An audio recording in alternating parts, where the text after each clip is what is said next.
Next to bananas, our most important food came from cows that had been turned loose to graze.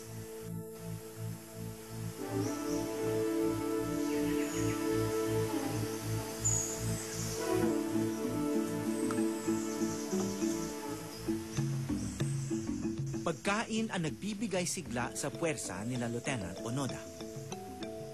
Kung walang banta sa kanilang seguridad, ang pagtagal nila sa isang lugar sa isla ay nakadepende sa nakukuha nilang pagkain dito.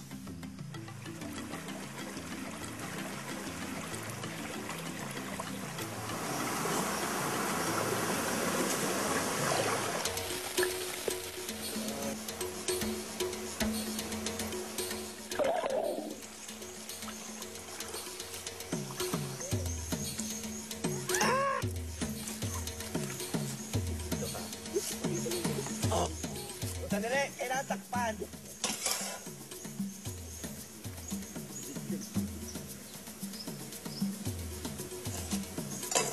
Naku, yung pinakamalaki nasa loob. Oo, patay. Ang laki.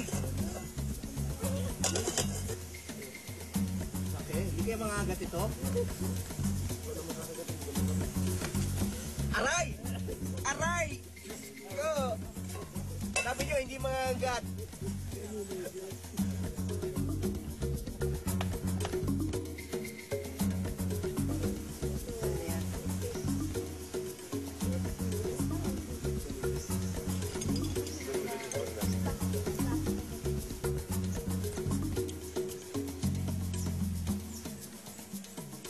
Pero si Onoda walang nabanggit na hipon, no?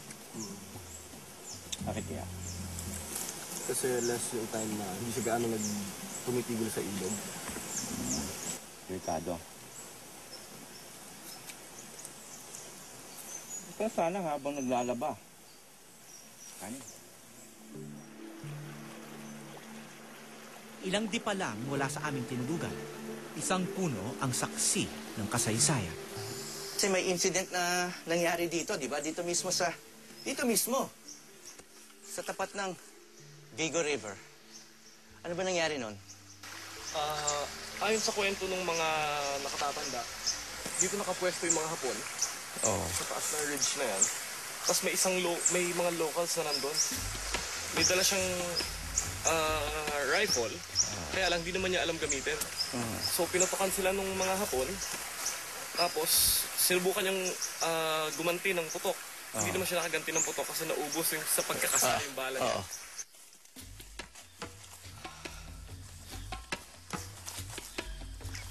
Sa aming pagbaba ng bundok, unti-unting nabubuo ang isa pang muka ni Onoda. Tinahak namin ang Vigo River.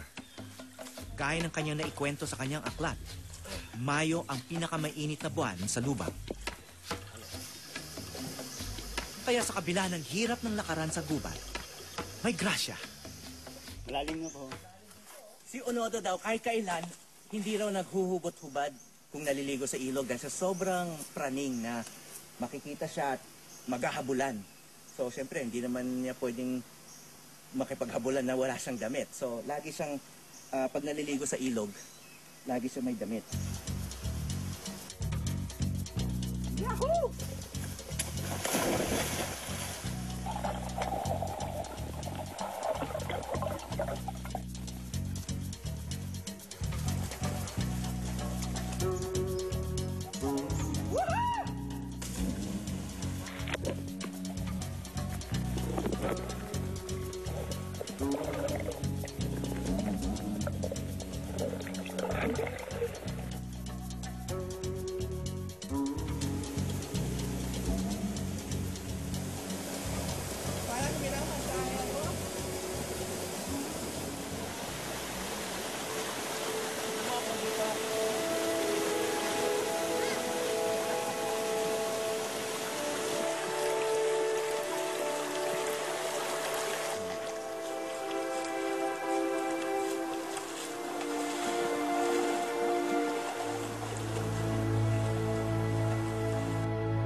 The islanders called us the Mountain Bandits, the kings of the mountain, or the Mountain Devils.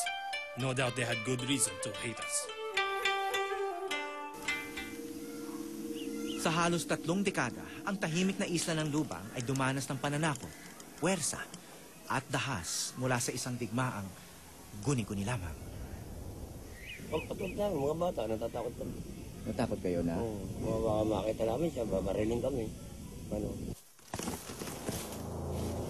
Para sa mga matatanda, parang kahapon lang ang panahon ni Onoda sa Lubang. Nang sila kakaunti na, at kami may lagi na yan sa bundok at naghahanap buhay, lagi kami tatakot dyan. At pagka napapalapit kami, babariling kami. Masinta niyan, magsunog ng palay. Itong aming barangay, sinurog na po. Natuklasan namin na maraming hindi na ikwento sa libro ni Onoda. Ang ginagawa niya mga Yakubo, dito yung kung tawagin ni Palaboy, alpas ang hayop. Dito yung napakaraming hayop. Baka, kapayo, kalabaw, ang dami. Pinagpapatay at siyang pagkain nila yan.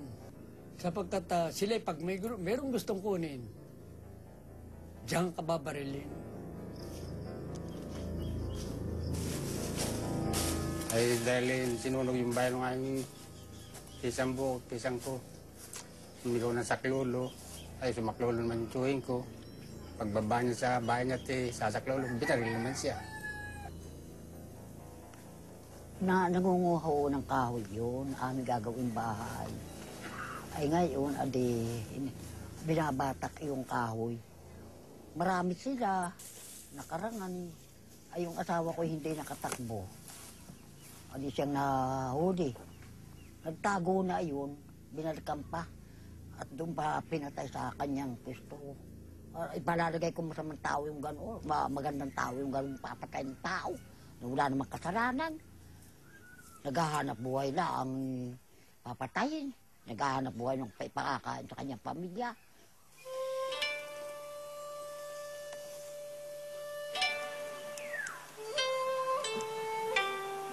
Yung isang basic foundation ng training ng hukbong Hapon nung panahon na yon was physical punishment.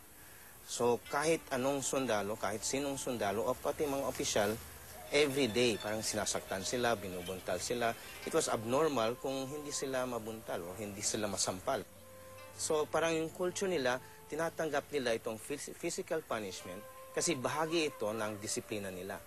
Ngayon, nung ginawa nila ito sa mga Pilipino, of course, cultural defense. Kasi yung sense of pride, nandun, yung mga samurai hindi nagsusorry. Parang gano'n, no? Hindi nag-apologize yung mga samurai.